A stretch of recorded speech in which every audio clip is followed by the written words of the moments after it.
Peço, por favor, que abra o Santo Livro no Evangelho segundo o relato de Mateus.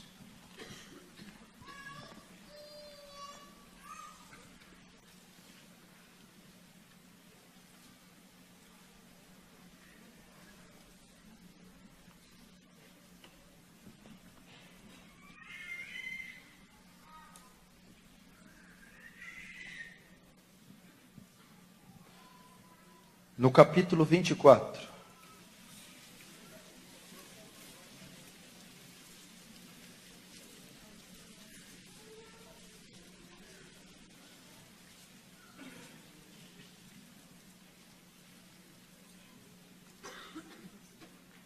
Mateus capítulo 24, verso 32. Diz assim, é Jesus quem está dizendo aqui: aprendei, pois, a parábola da figueira, quando já os seus ramos se renovam e as folhas brotam. Sabeis que está próximo o verão. Assim também vós, quando virdes todas essas coisas, sabei que está próximo às portas. Em verdade vos digo que não passará essa geração sem que tudo isso aconteça. Passará o céu e a terra, porém as minhas palavras não passarão. Mas a respeito daquele dia e hora, ninguém sabe, nem os anjos dos céus, nem o Filho, senão o Pai. Pois assim como foi nos dias de Noé, também será na vinda do Filho do Homem. Porquanto, assim como nos dias anteriores ao dilúvio, comiam e bebiam, casavam-se e davam-se em casamento, até o dia em que Noé entrou na arca. E não perceberam, senão quando veio o dilúvio e os levou a todos. Assim será também a vinda do Filho do Homem. Deixa aberto nesse texto aí, não feche. Só vou fazer mais uma pequena oração. Feche os seus olhos. Pai Santo, eu me humilho diante da tua presença. Reconheço a sua grandeza, sua magnificência, soberania, santidade. Reconheço a minha insignificância. Mas me atrevo a dirigir a ti minhas palavras e voltar meu rosto a ti, pedindo que despeje da sua graça gloriosa, abundante, sobre esse local. Tome mentes e corações cativas à tua palavra. Que haja temor e tremor nesse local. Senhor, faz teu reino avançar. Receba a glória para si. E nos conforma à imagem do seu Filho. Em o nome de Jesus. Amém.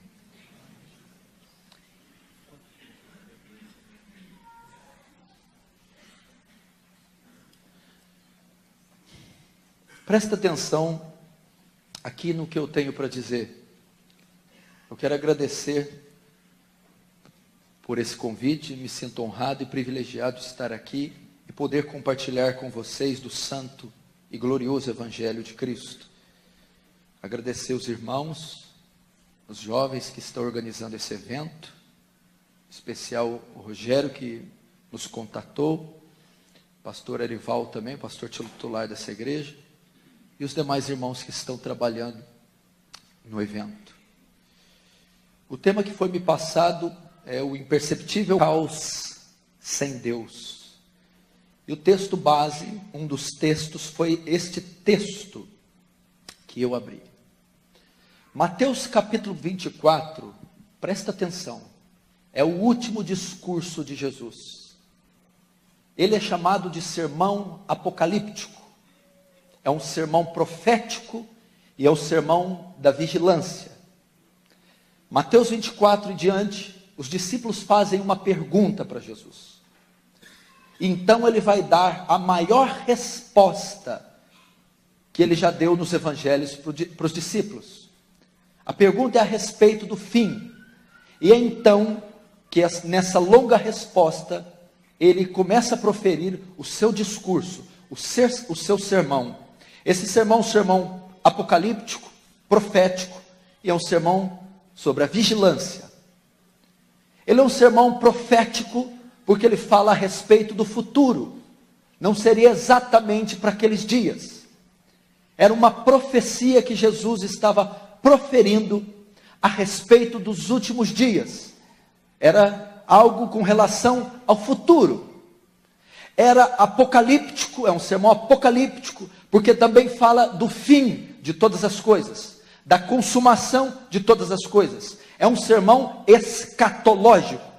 Ele fala do seu retorno na terra, da consumação dos séculos, do julgamento, do novos céus e nova terra. E é também um sermão sobre a vigilância, porque ele foi dado aos santos para que nós nos preparássemos, vigiássemos, não fôssemos pegos de surpresa pelos acontecimentos que viriam.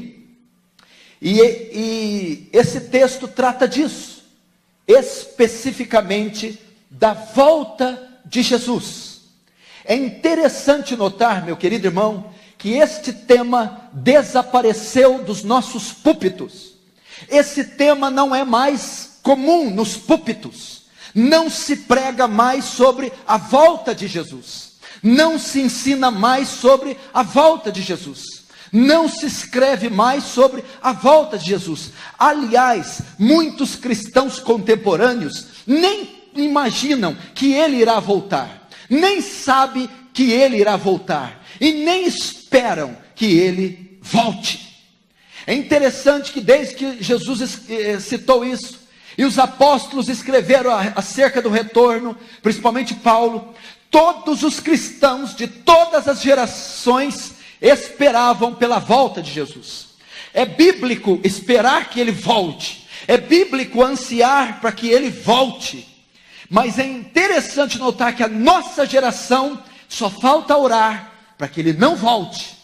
Winston Churchill, primeiro-ministro da Inglaterra, na época da Segunda Guerra, ele diz algo interessante. Ele diz que a decadência moral da Inglaterra é devido ao fato que os pregadores tinham deixado de pregar sobre o céu, sobre o inferno e sobre a volta de Jesus. Veja só a colocação que ele faz, a leitura que ele faz a respeito da decadência da Inglaterra.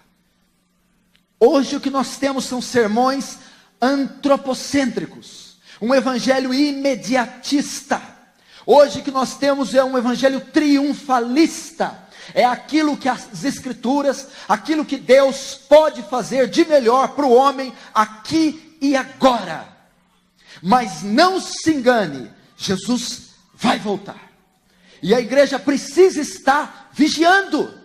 Vigiai e orai, porque não sabeis a hora que há de vir o vosso Senhor. Está escrito. A Bíblia diz isso. Vigiai, orai. A Bíblia ainda diz assim: olhai por vós, para que os vossos corações não se carreguem das glutonarias, bebedice e dos cuidados dessa vida, e venha sobre vós de improviso aquele dia. Porque a vinda do Senhor será como um ladrão na noite. A nossa geração precisa acordar para os fatos. Nós estamos no tempo do fim. Presta atenção, nós somos a última geração. Então, se todas as gerações anteriores à nossa esperaram pelo retorno de Jesus, significa que a nossa geração está mais próxima do retorno do que todas elas. Porque elas passaram, nós portanto somos a última geração. Então nós estamos mais próximo do fim do que qualquer outra antes de nós. Guarde isso no seu coração. Jesus vai voltar. Quando Jesus começou este discurso, está em Mateus capítulo 24. É uma quarta-feira, a quarta-feira da semana da paixão. Ele está sentado com os discípulos no crepúsculo da tarde, na tardezinha de quarta-feira. Ele se assenta com os discípulos no Monte das Oliveiras. Segunda-feira, a segunda-feira da paixão, ele tinha ido para Jerusalém. Na terça-feira, ele tinha ensinado. Quarta-feira, ele expulsa os cambistas do templo e passa o dia inteiro ensinando. É o último ensino de Jesus. É a última entrada de Jesus no templo. Ele fica o dia todo ensinando e à tardezinha vai com os discípulos para o Monte das Oliveiras e se assenta no Monte das Oliveiras para ensinar. Na quinta-feira ele vai celebrar a Páscoa. Na quinta-feira ele vai fazer os preparativos para a Páscoa e vai celebrar com os discípulos a última ceia. Na noite de quinta ele vai ser traído e sexta-feira, como vocês sabem, ser julgado, entregue para ser crucificado. No domingo ele ressuscita. Então esse é um dos últimos discursos de Jesus antes da crucificação. E a pergunta que os discípulos fazem é: Mestre, qual será o sinal da sua vinda? Como será o tempo do fim? Esta é a pergunta que eles fazem. Mas eu comecei abrindo um termo no verso 32, porque o verso 32, que é da onde eu vou fazer a exposição, ele começa a resposta dos discípulos, a resposta para os discípulos. Ele diz assim: aprendei, pois, a parábola da figueira. Quando já os seus ramos se renovam e as folhas brotam, sabei que está próximo o verão. É assim que Jesus começa falando do seu discurso. Presta atenção. Os discípulos têm uma dúvida. Os discípulos sabem que ele vai voltar. Os discípulos sabem que os séculos vão se consumar. Os discípulos sabem porque nos 3 anos e meio ele falou disso, que haveria um retorno triunfal, haveria a consumação dos séculos, que haveria novos céus e nova terra, que essa nova era seria consumida, haveria os juízos de Deus sendo despejados, as taças da ira de Deus sendo despejadas, que ele voltaria para buscar o seu povo, que o seu povo seria glorificado. Mas quando será esse tempo? Qual será esse tempo? Então Jesus diz assim: aprendei, pois, a parábola da figueira. Ele diz: olhem para a figueira. Eu vou dar para vocês um exemplo. Aprendei a parábola da figueira. Quando já os seus ramos renovam e brotam as folhas, sabei que está próximo o verão. O que ele ensina? Olhem para a figueira. A figueira, uma árvore comum em Israel, quando ocorre um fenômeno com ela, ela evidencia a chegada de uma nova estação. O que Jesus está dizendo? A figueira, quando começa a brotar suas folhas, isso significa que ela está anunciando uma nova estação. Está chegando o verão. A figueira, portanto, era um sinal muito importante para Israel. A figueira, então, quando ela começava a brotar, qualquer israelita sabia: o verão está chegando. Então, o brotar da figueira anunciava uma nova estação que está chegando. Jesus vai dizer então: assim também, quando virdes todas estas coisas, sabei que está próximo às portas.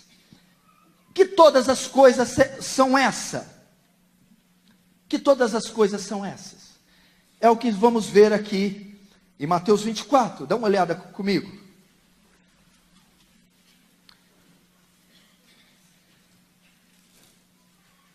Verso 3, no Monte das Oliveiras achava-se Jesus assentado.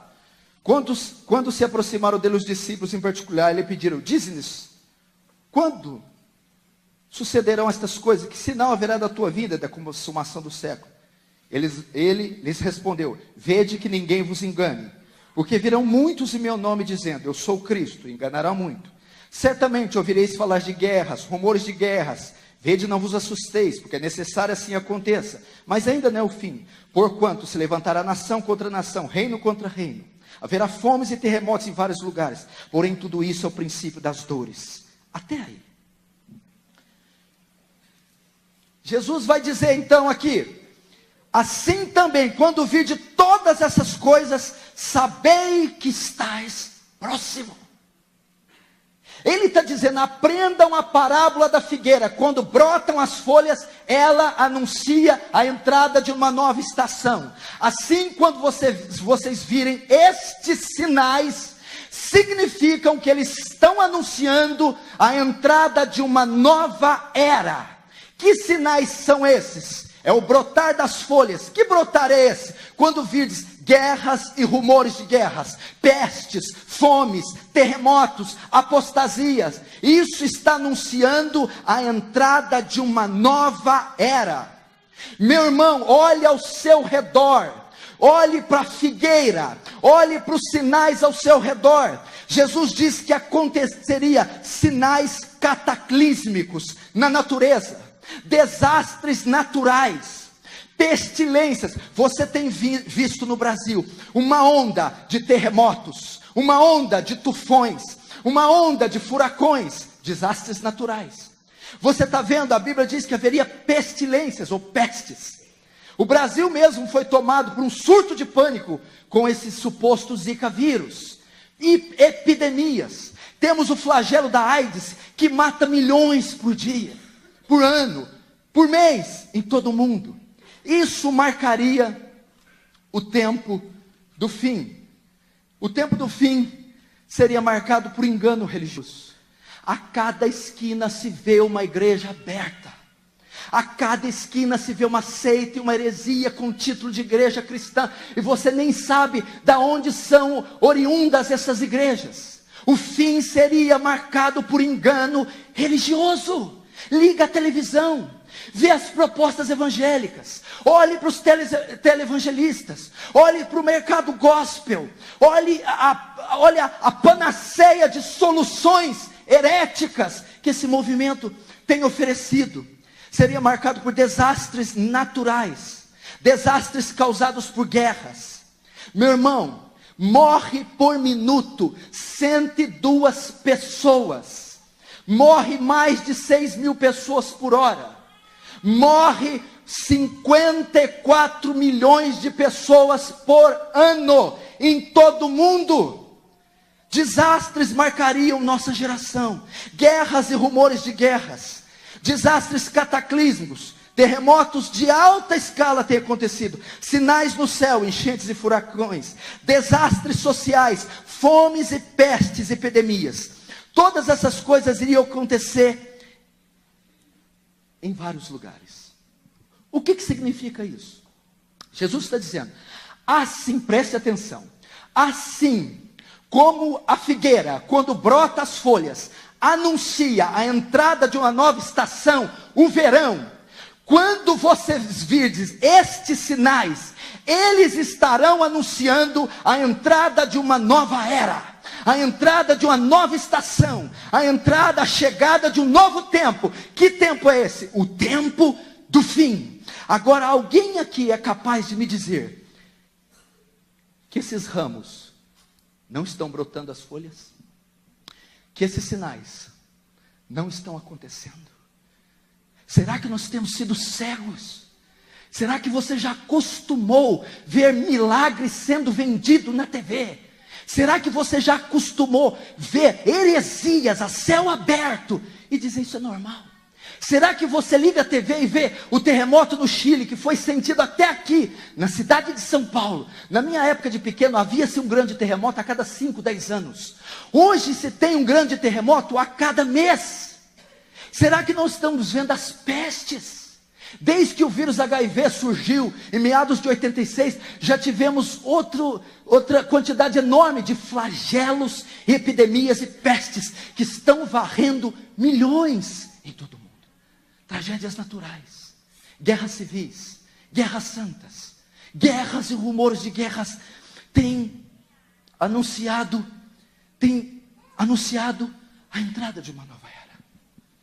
Você não pode estar. Jesus não escreveu isso aqui à toa. A profecia não está contida aqui para apenas um estudo acadêmico. É para que ele diz: vigiai, temeis. É para que vocês entendam e olhem, vejam os ramos, veja a nova estação vindo. Jesus está às portas. Jesus vem buscar a sua igreja. Jesus vem consumar os séculos, vem despejar os juízos sobre essa terra. Jesus vem julgar o mundo com mão de ferro e ele vem buscar os seus eleitos.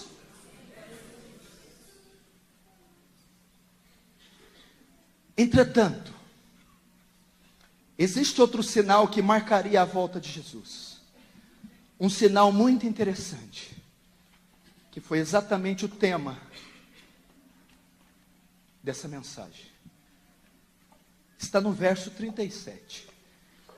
Olha o que diz. Pois assim, como foi nos dias de Noé, também será a vinda do Filho do Homem. Até aí. Presta atenção.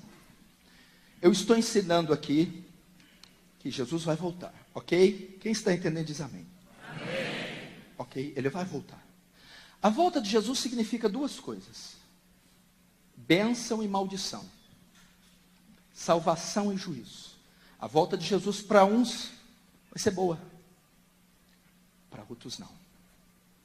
A volta de Jesus para os remidos, presta atenção, para os salvos, para os escolhidos, ela compreende alívio, resgate, redenção.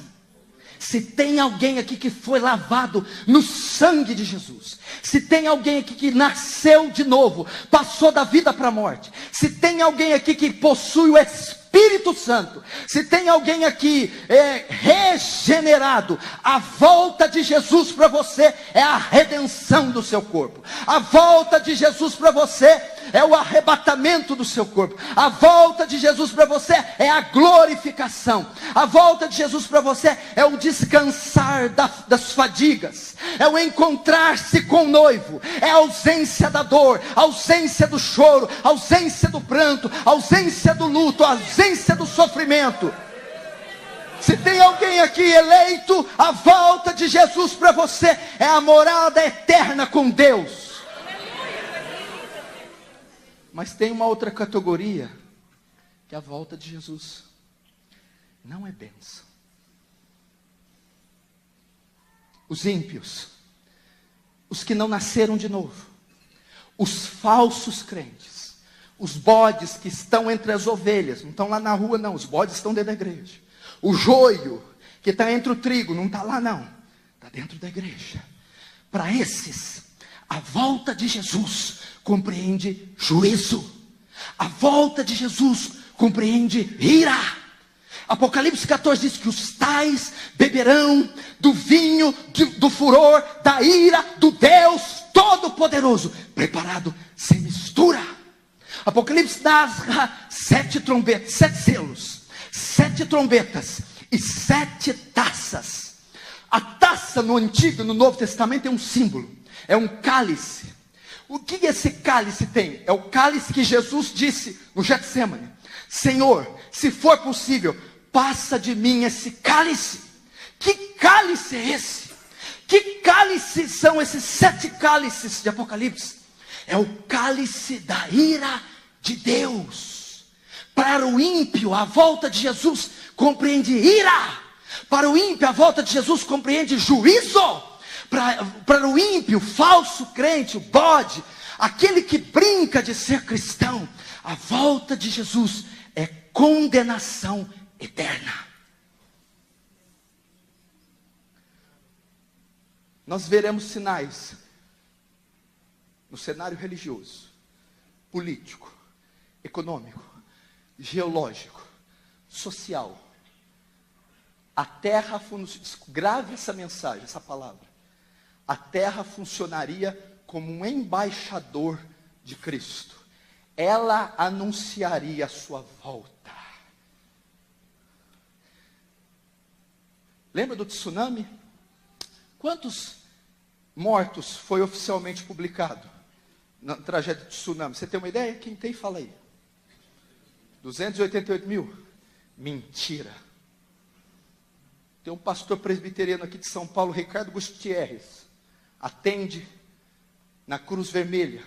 Ele esteve lá 3 dias depois. Ajuda humanitária. 2 milhões de mortos. Foi o número. Tudo isso aí, se isso não nos comover, meu irmão, a cada 10 minutos, 40 crianças são abusadas. A cada 10 minutos no Brasil, 40 crianças são vítimas de pedofilia. Só na cidade de São Paulo, em 2013, foram registrados 413 mil divórcios em cartório, oficiais, fora os não oficiais. É um escândalo que nós estamos vivendo. A ideologia de gênero, a degradação da família, o caos está se instalando. Foi isso que o irmão passou para mim, o imperceptível caos. Sem Deus, vivemos numa nação sem Deus, num continente sem Deus, estamos vendo milhares de igrejas sem Deus. O caos está instalado. Fernando Haddad não queria acabar com o Dia dos Pais, não queria tirar o sexo dos banheiros. Qualquer menino, menina pode entrar em qualquer banheiro. Não vai ter Dia dos Pais, dias do cuidador. Olha o cenário que estamos vendo. Olha a ofensiva do Estado Islâmico, fazendo vítima após vítima. Os muçulmanos são quase 1,7 bilhão em todo o planeta. Eles já passaram como a maior religião do mundo, a Igreja Católica, desde a década de 90. Isso não comove você? Não comove você ver igrejas pedindo assim, em pleno culto? Alguns aqui devem ter visto: dê o seu carro hoje e volte a pé, ou pega um táxi. Dê essa lata velha, dou essa lata velha, essa quiçaça, agora, deixa teu carro aqui, volta a pé, de bicicleta, de metrô, ou pega um táxi. Isso não assusta você? Esses sinais deviam nos fazer chorar. E tantas outras coisas que eu podia elencar aqui. Eu não vou ter condição. Tá, tudo bem. Para o ímpio, isso aqui não tem a menor diferença.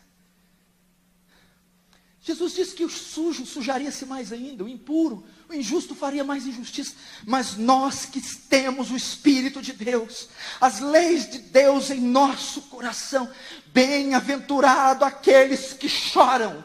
Nós temos que estar contristados, quebrantados por ver tamanhas atrocidades, aberrações, crimes hediondos contra a humanidade. A glória de Deus sendo ofendida. Você está numa cidade onde a glória de Deus é ofendida a cada minuto, nessas seitas. Isso tem que te constranger, tem que te levar aos joelhos, tem que te levar à oração e jejum. É o título daqui, Aviva São Paulo. Que iniciativa tremenda dessa igreja, desses jovens. O quinto, que haja o sexto, o sétimo, o décimo, que encontrem um templo maior, porque as pessoas estão ávidas pela verdade, e essa igreja tem pregado a verdade, tem vendido livros, feito conferências bíblicas, expositivas, porque o povo está cansado dessa palha, dessa comida imunda, desses falsos apóstolos. Então essa iniciativa, ela não é tremenda só pelo título, Aviva, porque está cheio de igreja aí avivando. Mas o avivamento vem com a exposição bíblica fiel. O avivamento vem com a pregação fiel. Mas ele dá outro sinal horroroso da volta dele. Deixa eu ver meu tempo, porque se deixar...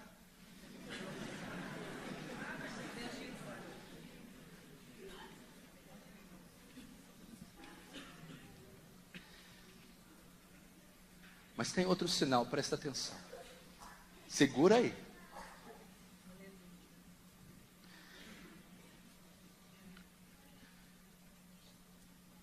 Pois como foi nos dias de Noé, também será a vinda do Filho do Homem. Outra marca do fim que Jesus deu. Olha, eu vou dizer para vocês outra característica que demonstrará que o fim está próximo. Qual característica, Senhor? Perto da minha volta, o cenário mundial, social, cultural, estará semelhante ao cenário onde Noé viveu. Ok? Notem isso. Os dias da volta do Filho do Homem serão semelhantes aos dias de Noé. Então, quando você perceber que nós estamos vivendo o mesmo momento que Noé viveu, então ali se dará o fim. Tudo bem? Como eram então os dias de Noé? Como viviam as pessoas na época de Noé? Vamos saber, verso 38. Porque assim como nos dias anteriores ao dilúvio, comiam e bebiam, casavam e davam-se em casamento, até o dia em que Noé entrou na arca. O que significa? Vejam só. Deus anuncia uma palavra de juízo sobre a terra. Gênesis capítulo 6 diz que como foram multiplicados os homens na terra, os filhos de Deus tomaram para si as filhas dos homens. Os filhos de Deus são os filhos da descendência santa, piedosa de Sete. Os filhos dos homens são as filhas dos homens são as filhas de Caim.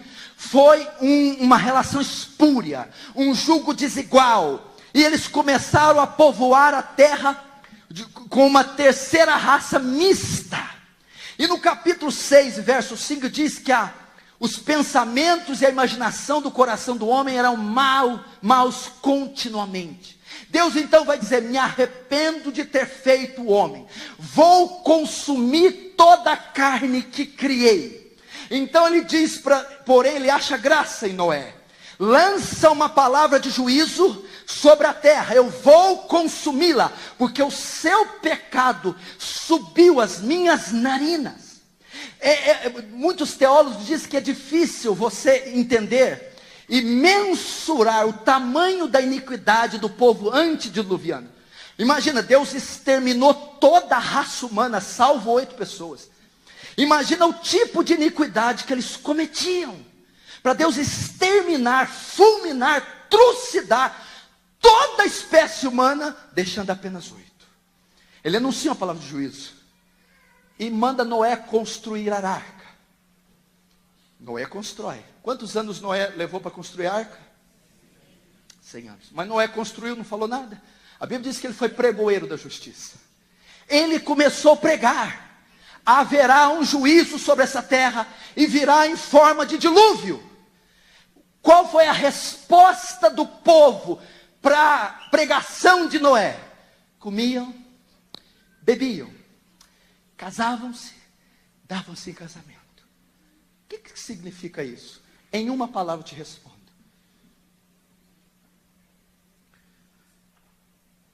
indiferença. Jesus está dizendo: a minha volta será marcada por uma indiferença total. As pessoas estão um pouco se lixando para Deus, pouco se lixando para a Bíblia, pouco se lixando para Cristo. Indiferença. Comer e beber aqui significa as pessoas estarem entregues à futilidade, às vaidades e às temporalidades da vida, glutonaria, as benesses desse mundo. Meu irmão, nós vivemos numa era capitalista, consumista, vaidosa, gorda, inchada, soberba. Nunca se consumiu tanto. O pastor Hernandes Dias Lopes, aqui nesse púlpito, diz: 40 anos atrás vivíamos com 8 vezes menos do que precisamos, do que vivemos hoje. Então imagina seus salários, o seu orçamento mensal. 40 anos atrás se vivia com 8 menos do que você vive. Ninguém se contenta com um sapato. Homem tem que ter 30, mulher tem que ter 180. Você já viu mulher abrir o guarda-roupa e falar: não tem roupa? Ela pode fazer um shopping. Aí ela diz: não tem roupa. Cosméticos, maquiagem, lipoaspiração, shoppings, etc. O mundo seria marcado por futilidade. As pessoas gastam 80%, 95% do seu tempo, esforço, intelecto, recurso financeiro para as suas trivialidades. É isso, glutonaria, festividades. As pessoas estão entregues a isso. Isso é um absurdo. As pessoas de hoje querem se banquetear com as iguarias do mundo. Casavam-se e davam-se em casamento. O que significa isso? A volta do Filho do Homem seria marcada por paixões, romances, pessoas estariam perdidas na vida sentimental, entregue aos namoros, às paixões. Isso também compreende licenciosidade sexual. A volta de Jesus seria um tempo de perversão sexual, porque em outro texto diz que a volta do Filho do Homem será semelhante aos dias de Ló. O que tinha nos dias de Ló? Sodoma, Gomorra, sodomia, uma explosão de homossexualismo, de lesbianismo, de pedofilia, de fornicação, de adultério.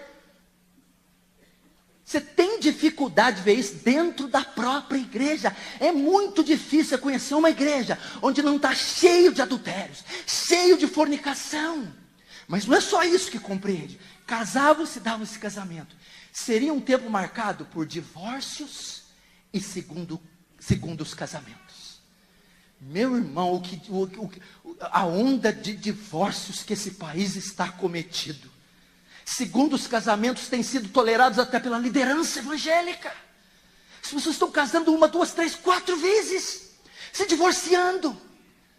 Fenômeno das mulheres que querem ser mães solteiras. Propagandas comerciais promovendo a bissexualidade, a transexualidade, a homossexualidade. Seria esse o cenário. E eu resumiria tudo. O que aquele velho está fazendo?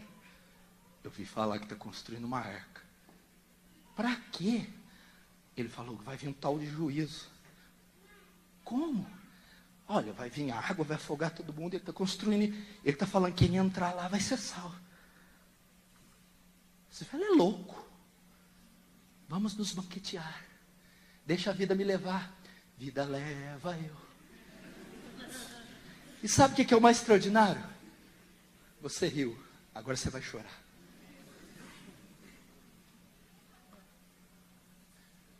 Ele pegava o martelo e está lá construindo a arca.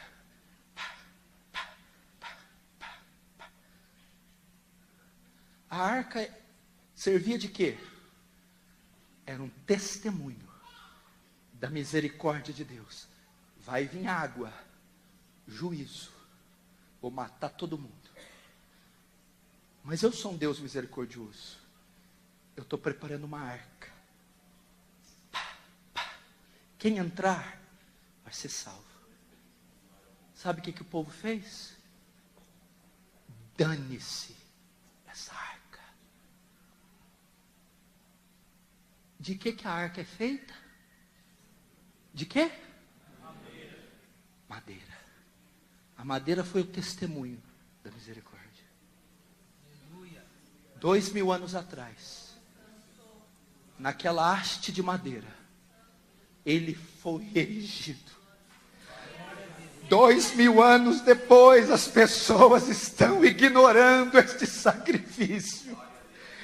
Jesus disse que elas não iriam se importar com o Evangelho, elas iriam desprezar o Evangelho, elas iriam desprezar a morte sangrenta e a ressurreição de Cristo, o único e definitivo ato de misericórdia. Elas não querem o Senhor, elas não querem o Salvador, elas não querem as Escrituras, elas rejeitam o Filho de Deus. Meu irmão, você quer saber? Pergunta para mim, pastor, qual é o maior pecado que um homem pode cometer? Você diz a blasfêmia contra o Espírito Santo. Não, esse é o pecado sem perdão.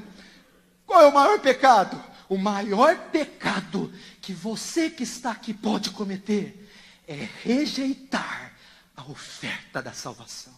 É rejeitar a cruz de Cristo, é rejeitar o Evangelho. Foi isso que os antediluvianos fizeram, e foi isso que Jesus disse que a nossa geração faria. Eles não deram ouvidos para Noé, eles não deram ouvidos para a pregação de Noé, eles não deram importância para a arca. As pessoas de hoje, você já viu sua mãe, seu pai? Você já viu São Paulo, Salvador, Rio de Janeiro? Você prega, evangeliza, dá um CD, uma Bíblia, programa, rádio, TV, e nada. Não, eles não esboçam uma reação sequer. Eles estão comendo, bebendo, casando-se, dando-se casamentos, se engordando, se embelezando, pecando aos montões. Jó diz que essa geração bebe iniquidade como se fosse água.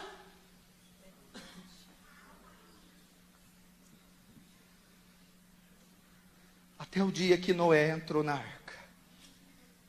Ainda no verso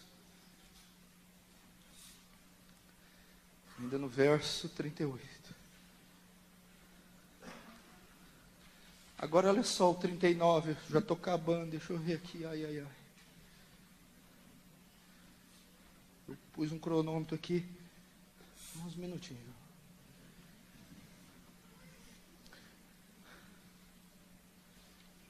Olha só, 38 de novo. Porquanto assim como nos dias anteriores ao dilúvio, comiam e bebiam. Casavam-se, davam-se casamento até o dia que Noé entrou na arca. Olha o verso 39, o início dele. E não o perceberam. Senão, meu Deus do céu, quando Noé entrou na arca. Não perceberam. O que é isso aqui? O caos imperceptível. Sabe o que significa?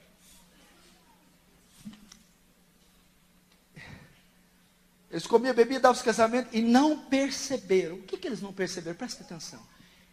Eles não perceberam o risco que eles corriam. O juízo que estava sobre eles. Ok? Presta atenção. Eles não perceberam o caos que eles estavam vivendo. A geração antediluviana é uma das mais corruptas que a Bíblia, que a história registra. Eles não perceberam o estado de degradação que estavam, a corrupção que se encontrava e o juízo que estava sobre a sua cabeça. Eles estavam em um caos imperceptível. 2 Coríntios 4,4 diz assim, que o Deus deste século cegou o entendimento dos incrédulos, para que não lhes resplandeça a luz da glória do Evangelho. Eles são indiferentes, eles não perceberam. A consequência então foi inevitável, até que Noé entrou na arca. O que significa Noé entrar na arca? Quando Noé entra, ele cerra a porta. O que significa? Game over. Finish. Fim da linha. Misericórdia retirada. É isso. Até que eles viram as primeiras gotas. Até que eles viram as primeiras gotas. O céu rubro. Trovões. Os primeiros cheiros. Aquele cheiro quando a chuva cai na terra seca. Meu Deus. Aquele velho tinha razão. A mesma coisa, quando essa terra começar com os seus abalos sísmicos, aí então é que o ímpio vai acordar. Só que o que vai acontecer? Tarde demais. Verso 39. Não perceberam senão quando veio o dilúvio e os levou a todos. O que aconteceu? Consequência inevitável. Essa geração sem Deus, escute, não só está vivendo em um caos, mas também está perdida, fadada à condenação eterna. Até que o dilúvio... acho que você não está entendendo. Eu não sei aqui, não tem uma estimativa da população mundial da época. Mas pela proporção, presta atenção. Foi uma chacina. Foi um morticínio. Foi um infanticídio. Foi um genocídio. Só 8 pessoas foram salvas. Toda a carne expirou. A Bíblia diz que o juízo de Deus é sem misericórdia. Você tem ideia do que é isso? Querido, os sinais, presta atenção.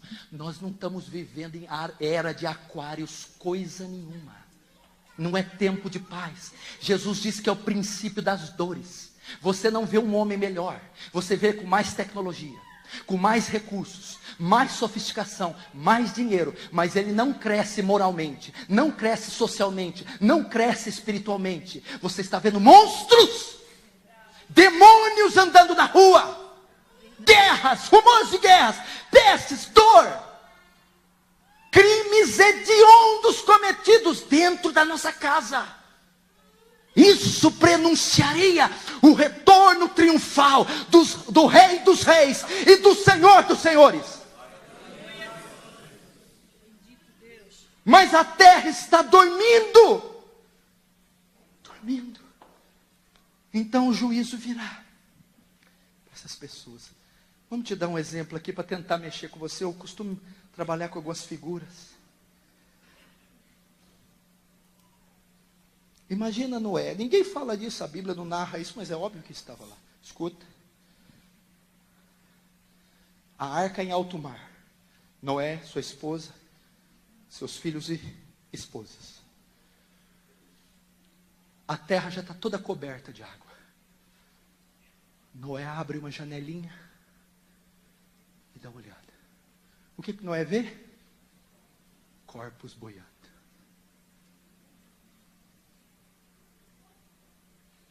Vamos trocar de lugar. Coloca você na arca. Abre a janela. E você diz: é minha mãe. É meu pai. É meu filho. São meus irmãos. Você está entendendo? O caos imperceptível. Sem Deus. É igual dormir morrendo. Ninguém viu, ninguém sentiu, ninguém sabe o perigo que corre. Nem por isso deixa de morrer. Agora eu vou terminar com isso. Prometo. 5 minutos eu termino. Escuta. Qual é a única esperança dessa nação brasileira?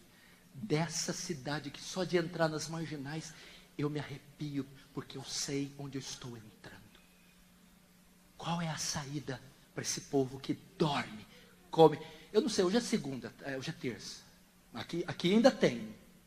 Mas a hora que chega quinta, sexta, sábado, a hora que vai chegando 6, 7, 8 da tarde, os motéis abarrotados, a Cracolândia abarrotada, as biqueiras, assassinatos, crime, terror, adultério, estupro, caos, parece que o abismo abre a boca e os demônios sobem. Só há uma esperança para essa nação. Quando o juízo estava anunciado e o povo estava no cassino em Las Vegas, deitando e rolando na lama do pecado, Noé construiu a arca. A arca era a única esperança da geração antediluviana. Para essa geração nossa. João capítulo 12, 32. Ele diz assim, não precisa abrir. João 12, 32, olha só. Mas eu, quando for levantado da terra, todos atrairei a mim. Presta atenção, que coisa linda. Jesus está ensinando aqui como pecadores são atraídos a Ele. Como você atrai pecadores a Ele. Como você atrai povos a Ele. Como você atrai sua mãe, seu pai, bêbado, drogado, prostituta, jovem, criança. Qual é o modo de atrair pessoas para Cristo? Quando eu for levantado. Essa é a maneira. Jesus ser levantado. O que significa Jesus ser levantado? Quando é que Ele foi levantado? Quando Ele foi julgado pelo Sinédrio e acusado de blasfêmia, levado para Pôncio Pilatos. Pilatos condena a ser crucificado. Ele coloca metade da cruz, aquela haste horizontal chamada patíbulo, e ele é carregado até o Monte Gólgota. Quando ele chega lá, a outra parte da haste vertical está no chão. Ele é pregado nela. Tinha mais ou menos 3,5 metros de comprimento aquela cruz. Então Jesus é colocado na parte vertical, prega com cravos, um lado da mão e o outro. Prega-se os pés. Jesus está aqui, pregado na cruz. Agora tem um buraco no chão onde a cruz vai ser erguida. Eles colocavam uma corda nas pontas da cruz e os soldados romanos puxavam. A cruz entrava dentro do buraco e ia puxando. Então Jesus, naquela posição, foi erguido. O que significa? Eu, quando for levantado, todos atrairei para mim. Ele está dizendo, a única coisa que atrai pecadores é a cruz de Cristo. É o santo evangelho. É dizer para esse mundo que tem um Deus amoroso que enviou o seu Filho para morrer na cruz do Calvário pelos seus pecados. Deus é um Deus justo, pela justiça e santidade. A justiça demanda que Ele condene, puna o pecador. Para que Ele não condenasse o pecador, Ele envia seu Filho. O seu Filho assume o nosso pecado e a nossa culpa. Ele paga as exigências da justiça de Deus. Como? Morrendo. Deus despeja sobre ele a sua ira. Mata o seu próprio Filho. E então, quando Jesus morre, satisfaz a justiça de Deus e apazigua a ira de Deus. Mas só aí você não tem o evangelho. Foi a morte. No terceiro dia, Ele ressuscitou dos mortos. O que significa ressuscitou? A lei de Moisés ordena que o pecado devia ser expiado pelo sacrifício de um animal, pelo sangue. O Hebreus vai dizer, sem derramamento de sangue não há remissão de pecados. Jesus se ofereceu como um sacrifício vicário. O que é vicário? O Papa disse que é o vigário de Deus. Vigário quer dizer substituto de Deus, coisa nenhuma, né? Jesus foi o sacrifício vicário, sacrifício substitutivo. Agora, quem disse que Deus aceitou o sacrifício? E se Deus não aceitasse? Morreu, verteu o sangue daí. Como eu tenho a garantia que eu vou ressuscitar dos mortos com o corpo glorificado? Qual a garantia que os meus pecados são perdoados? Que eu serei justificado pela fé? É porque no terceiro dia, a prova, a maneira de Deus mostrar que aceitou aquele sacrifício, foi ressuscitando Jesus dos mortos. Isso é a prova que o sacrifício dele foi aceito. Por isso ele diz na cruz, tetelestai, está consumado, quitado, pago.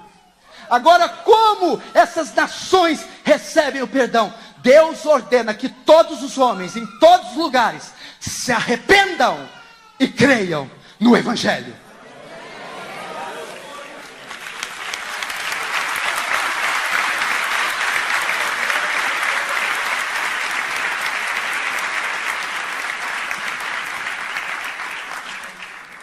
Meu irmão, termina. Eu, quando for levantado, todos atrairei a mim. Quando que ele foi levantado? Escuta. Quando o soldado romano puxa a corda, ele é erguido. Quem ele vai atrair? Pilatos mandou pegar uma placa. Estava escrito, Jesus de Nazaré, rei dos judeus. Em 3 línguas, hebraico, latim e grego. Por quê? Eram as 3 línguas mais faladas da época. O hebraico, a língua dos judeus. O latim, a língua oficial do Império Romano. O grego, a língua universal, o inglês da época. Então, quando ele for levantado, todos atrairei a mim. Foi levantado na cruz. A placa com as 3 línguas. O que significa aquilo? Isaías diz assim. Isaías 45, 22. Olhai para mim e sereis salvos, vós e todos os termos da terra. As 3 línguas fala do alcance da salvação. Aleluia. Povos, línguas, tribos, raças de todas as épocas. Jesus verteu o seu sangue. Jesus derramou o seu sangue para aqueles que ele escolheu, para que o sangue alcançasse todos estes. Gregos, romanos, judeus, gentios, bárbaros, de ontem, de hoje, de amanhã, todos que olharem para a cruz, quando ele for levantado, todos atrairem quem? Quem olhar para ele com fé, com arrependimento. Olhai para mim, vós e todos os termos da terra, e sereis salvo. Lance sua esperança na cruz. Lance sua vida na cruz. Pastor, mas eu já sou salvo, é minha mãe que precisa. Ok. Filipe, quando achou o Messias, chegou lá para Natanael. Natanael, eu encontrei aquele de quem Moisés e os profetas falaram. Quem ele é? Jesus de Nazaré. É Natanael, pode alguma coisa boa vir de Nazaré? Sabe o que Filipe responde? Vem e vê. Sabe o que você vai fazer? A cruz está lá, erigida. Você vai chegar para tua mãe. Mãe, vem e vê. Pai, vem e vê. Filho, vem e vê. Prostituta, bêbado, drogados, paulista, santista, vem e vê o quê? O santo evangelho de Cristo, a morte de Cristo, a ressurreição de Cristo. A igreja fique de pé, por favor.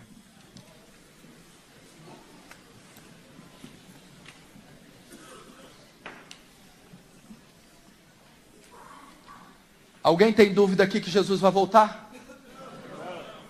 Jesus vai voltar. Prepara-te, ó Israel, para encontrar com teu Deus ou com o Senhor. O caos está instalado. Olha aqui comigo. Mais uma encenaçãozinha. Você está sentindo o cheiro? Está ouvindo? Escuta isso aqui, ó.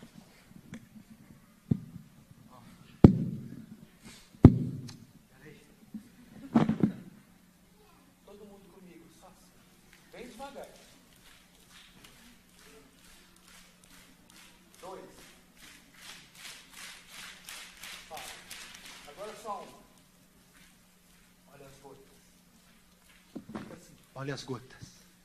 As primeiras gotas. Pode terminar. Do dilúvio. Da enchente. Porém a arca não foi fechada ainda.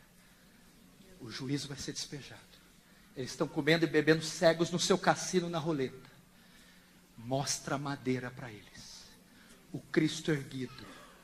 E eles se converterão. Amém?